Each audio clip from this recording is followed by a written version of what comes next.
This is the Biblical Unitarian Podcast. Greetings, friends, and welcome to the Biblical Unitarian Podcast. This is episode number 24, entitled Wisdom Christology in the Book of Hebrews. The Biblical Unitarian Podcast is the podcast that aims to start conversations about the oneness and unity of God and about the humanity of Jesus. Thanks so much for joining us today. My name is Dustin Smith. I am your host. As we continue our ongoing series on wisdom Christology, which is the modern scholarly term for the biblical understanding about Christ, describing him in light of God's wisdom, we arrive today at the book of Hebrews. As a reminder, we have already observed wisdom Christology in 1 Corinthians, the Epistle to the Colossians, and in the Gospel of Matthew. After we examine Hebrews this week, we will spend a few sessions looking at the book with the greatest concentration of wisdom Christology texts, the Gospel of John. So please look forward to those sessions.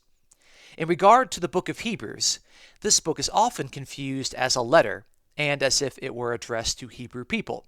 However, the book of Hebrews is more of a sermon than an epistle, and it is almost certainly written to Christians in Rome. The title of the book, To the Hebrews, was actually added later. For the sake of simplicity, I'm going to refer to the book by its commonly recognized title, Hebrews. Hebrews is somewhat difficult to pin down a date of composition, but the modern commentaries are mostly in agreement that a range between the 60s and the 90s AD is appropriate based upon all the evidence available. My argument today is that the opening 3 verses of Hebrews chapter 1 are rich in descriptions of Jesus Christ in light of former statements of God's personified wisdom. In fact, it appears that the author of Hebrews is heavily indebted to the book Wisdom of Solomon, a book written around the year 40 AD that displays a heavy dose of personified wisdom teachings. It is, of course, important to note that Wisdom of Solomon was included in the Septuagint and was read by many early Christians. So our first point today will have us reading the text of Hebrews chapter 1, verses 1 through 3, and noting its parallels to the wisdom hymn about Christ that we've already studied in Colossians chapter 1. So let's read Hebrews chapter 1, verses 1 through 3.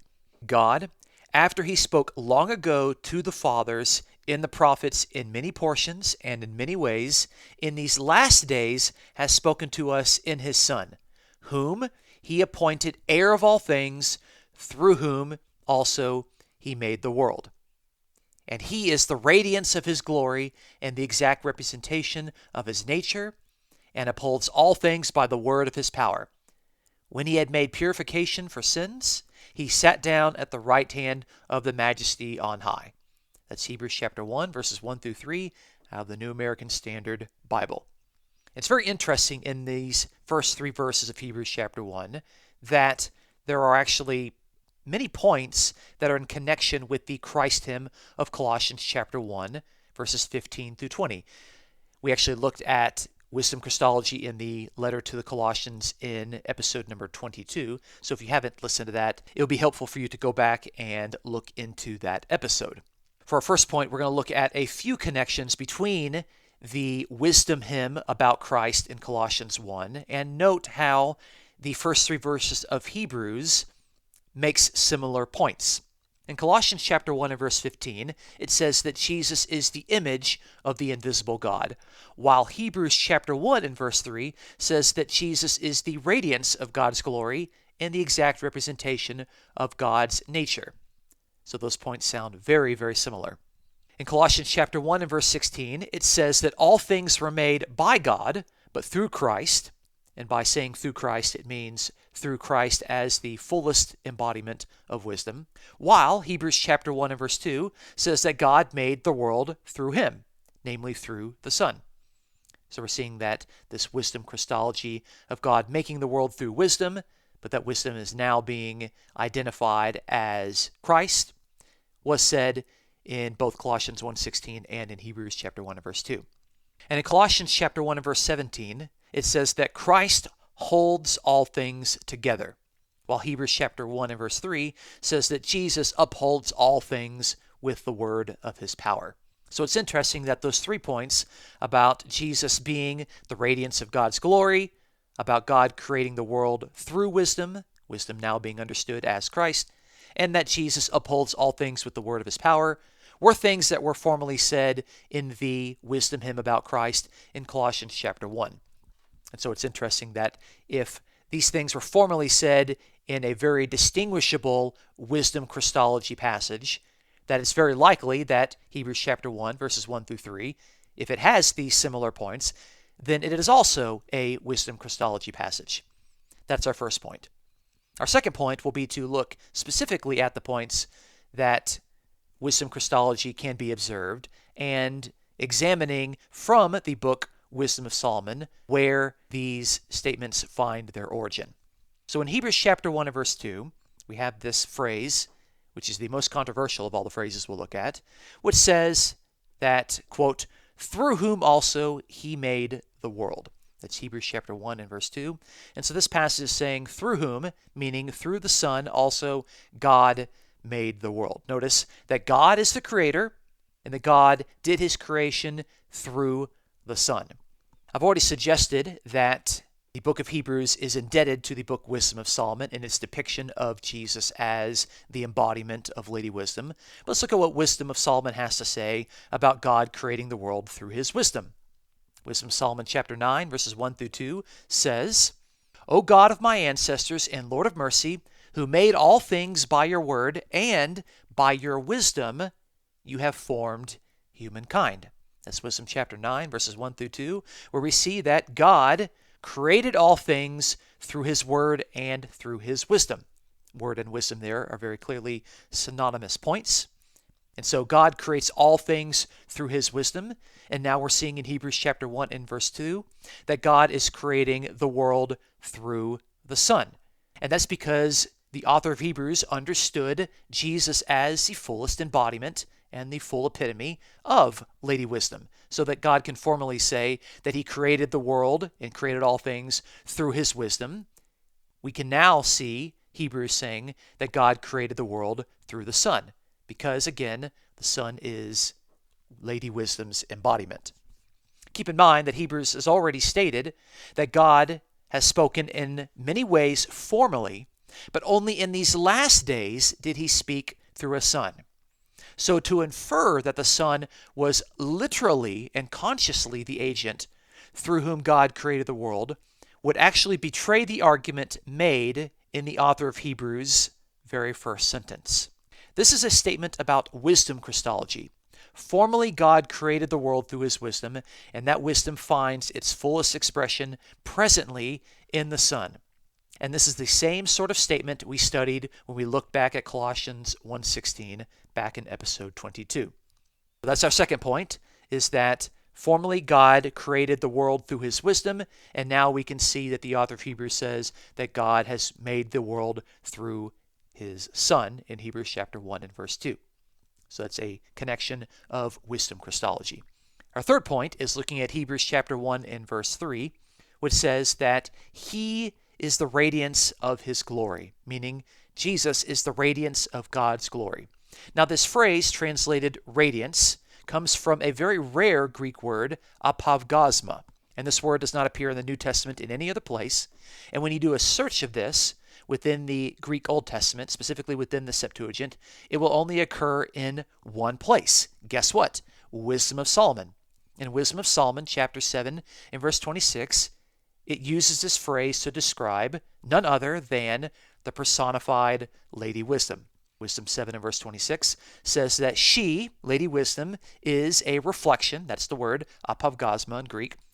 She is the reflection of eternal light, a spotless mirror of the working of God, and an image of his goodness. That's Wisdom chapter 7 and verse 26. So the point here is that the author of Hebrews is very clearly taking an extremely rare word that he drew from Wisdom of Solomon in a passage specifically about Lady Wisdom, and he uses it now to describe the exalted and resurrected Jesus Christ. So nearly every single modern commentary admits that this is a reference to wisdom Christology, and notes that the author of Hebrews is drawing from Wisdom of Solomon chapter 7 and verse 26. In fact, I don't believe that there's any published commentary on the book of Hebrews that denies this point. So that's our third point, which says that formerly Lady Wisdom was the radiance and reflection of God's glory, and now it is the exalted Christ, the embodiment of Lady Wisdom, who is the radiance and reflection of God's glory, as stated in Hebrews chapter 1 and verse 3. Our fourth point also reads out of Hebrews 1:3, which says that Jesus upholds all things by the word of his power. Now, this was formerly said in Wisdom of Solomon about wisdom. We can see this in a couple of passages. In Wisdom of Solomon chapter 1, it says that, quote, "For wisdom is a kindly spirit." And then the passage goes on and it says that because the Spirit of the Lord has filled the world, and that which holds all things together knows what is said. That's Wisdom of Solomon, chapter 1, verses 6 through 7, where wisdom is described as a kindly spirit, and that spirit holds all things together. And we see that in Hebrews chapter 1 and verse 3, it is now Christ, the fullest embodiment of Lady Wisdom, who upholds all things by his powerful word. There's another reference to this in the book of Wisdom, in Wisdom chapter 7 and verse 24, which says that, quote, "Wisdom is more mobile than any motion. Because of her pureness, she pervades and penetrates all things." That's Wisdom 7 and verse 24, where wisdom pervades and penetrates all things, but now again, Christ upholds all things by the word of his power in Hebrews chapter 1 and verse 3. So our fourth point, again, is that things that were formerly said about Lady Wisdom, being the one who upholds all things and pervades all things, are now being said about the risen and exalted Christ, who, according to Hebrews chapter 1 and verse 3, upholds all things by the word of his power. Our fifth point today also reads out of Hebrews 1:3, which says that he, which is the Son of God, sat down at the right hand of the Majesty on high. So we're seeing here actually a very prominent theme within the book of Hebrews, which is that Jesus right now, as the exalted and risen Son of God, is sitting at the right hand of God. But guess what? This thing was also said about Lady Wisdom in the book Wisdom of Solomon. In Wisdom of Solomon, chapter 9 and verse 4, it has the author saying, quote, "Give me the wisdom that sits by your throne." That's Wisdom chapter 9 and verse 4, which identifies wisdom as sitting next to the throne of God. But now we're seeing in the book of Hebrews, specifically here in Hebrews chapter 1 and verse 3, that Jesus sat down at the right hand of Majesty on high. And the author of Hebrews describes Jesus as sitting at the right hand of God more than any other New Testament document. And this is likely due to the author of Hebrews' obsession with Psalm 110 in verse 1, which says that God said to my Lord, the Lord said to my Lord, "Sit at my right hand until I make your enemies a footstool at your feet." And so it seems that the obsession of the author of Hebrews in describing Jesus as the one who is at the right hand of God so frequently is drawing upon the statement in Wisdom of Solomon, again about Lady Wisdom, who is the one who sits by God's throne. But for the author of Hebrews, that wisdom is now fully identified and embodied in the resurrected Jesus Christ. So in conclusion, we have observed today that, number one, the book of Hebrews begins its sermon by describing Jesus in very similar ways to the Christ hymn of Colossians chapter 1, verses 15 through 20, a hymn which clearly depicts the exalted Jesus as the fullest embodiment of Lady Wisdom. Number two, on 4 different occasions, the author of Hebrews describes Jesus in terms of Lady Wisdom, specifically from her depiction within the book Wisdom of Solomon. Number 3, we saw that when the author of Hebrews says that God created the world through the Son, this is drawing upon the teaching regarding God creating the world through his wisdom. But since Hebrews regards Jesus as Lady Wisdom's current embodiment, he can now refer to wisdom as the Son without suggesting that the Son consciously pre-existed his birth. And lastly, number 4, the book of Hebrews, like 1 Corinthians, Colossians, and the Gospel of Matthew, is clearly a major Christian document that portrays the human Jesus in terms of wisdom Christology. If you enjoy the Biblical Unitarian podcast and you would like to financially support the work that it is doing, please check out this episode's description for a PayPal link. Thanks again so much for listening to us today. Again, my name is Dustin Smith, and until next time, take care.